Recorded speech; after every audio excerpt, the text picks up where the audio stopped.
Bonjour à tous. Alors, aujourd'hui, j'ai envie d'aborder un sujet qui est important quand on monte une startup, quand on monte une entreprise ou quand on fait grandir une entreprise, c'est comment valoriser son business. Quelle est finalement la valeur d'un business?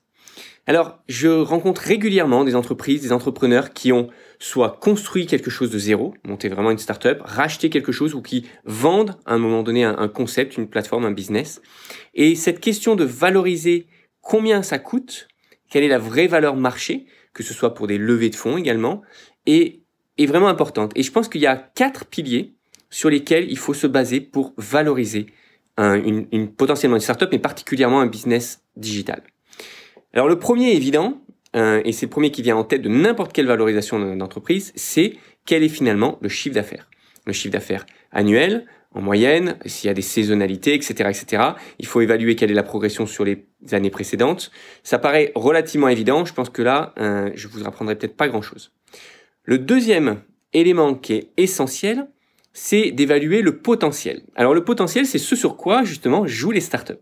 Ils habillent la mariée d'une certaine manière, ils présentent quelles sont les perspectives, quelles sont la connaissance du marché, quelle est la vision du produit, et c'est là où justement le potentiel peut décupler le chiffre d'affaires existant ou pas d'ailleurs. Hein. Parfois une startup n'a pas encore de chiffre d'affaires, et montrer un haut potentiel peut faire valoriser une idée, un concept, et c'est un petit peu quand on a des fondateurs de startup qui arrivent et qui on présente juste un pitch tech, aujourd'hui, c'est quand même dur de lever des fonds juste avec une présentation, mais c'est un peu ce qui se passait encore il y a une petite dizaine d'années, essentiellement aux États-Unis.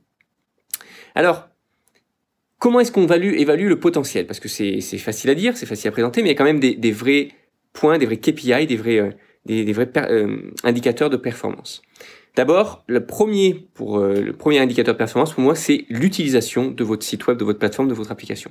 Ça passe généralement par un Google Analytics. Sur un Google Analytics, on va mesurer quel est le trafic, quelle est l'utilisation, quel est les taux de conversion, quel est le taux de rebond, tous ces genres de choses qui vont vous permettre d'évaluer finalement l'adéquation entre un besoin et le produit.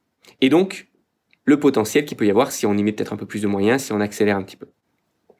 Le deuxième élément, c'est quels sont finalement les canaux de distribution. Alors quand je dis canaux de distribution, vous allez me dire, bah oui, c'est un site web, certes, site web ou une plateforme web ou une application, mais ça peut être aussi des partenaires, de l'affiliation ou éventuellement même de tout ce qui est acquisition payante, parce que sur certains business, c'est pertinent, sur d'autres, ça ne l'est pas. Donc il est vraiment important de mesurer le potentiel, et le potentiel va par la vision, le concept et la distribution. Le troisième pilier, important pour évaluer la valeur d'un business, c'est sa technologie. Est-ce que finalement, elle a été construite sur quelque chose de robuste ou est-ce que c'est quelque chose qui tient, comme je pourrais dire, sur des bouts de ficelle, par des bouts de ficelle. Ça va complètement dépendre de l'historique, des technologies choisies, du développeur qui l'aura développé, de comment il l'aura développé, parce que des fois, on peut avoir dans un même langage quelque chose qui est super bien fait, et puis dans le même langage quelque chose qui est à mettre à la poubelle et à recommencer de zéro. Donc, important de bien mesurer la valeur et faire dans ce cas-là souvent un audit de qu'est-ce qu'il en ressort. Et pourquoi évaluer la technologie, c'est savoir comment est-ce qu'on va le faire évoluer. C'est-à-dire que on va viser une certaine stratégie pour une entreprise et quel est le gap entre là où on est aujourd'hui et où est-ce qu'on veut aller. Et le dernier point que j'aimerais vous inviter à évaluer si vous avez besoin à un moment donné de valoriser une entreprise, c'est sa scalabilité, sa capacité à passer à l'échelle. Alors ça veut dire quoi? Ça veut dire que finalement, la plupart des business sont encore des business où on vend du temps humain. Que ce soit le temps du fondateur, le temps, je sais pas, d'une assistante ou de quelqu'un qui est opérationnel, d'un développeur, etc. C'est du temps humain et on convertit ce temps en argent. La scalabilité, c'est ce qui permet, via un logiciel, d'avoir un vrai levier sur ce temps-là et de faire que, au lieu que, je sais pas, je veux dire une bêtise, mais que on facture par exemple 1 heure 50 €, et grâce à ce levier, peut-être qu'on va facturer 1 heure 150, 200, 500, tout dépend les business et tout dépend le domaine d'expertise.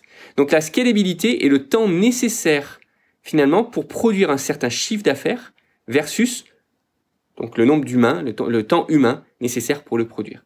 Et plus un business sera scalable, plus il aura de la valeur et donc plus ça apportera de la valeur sur le business global.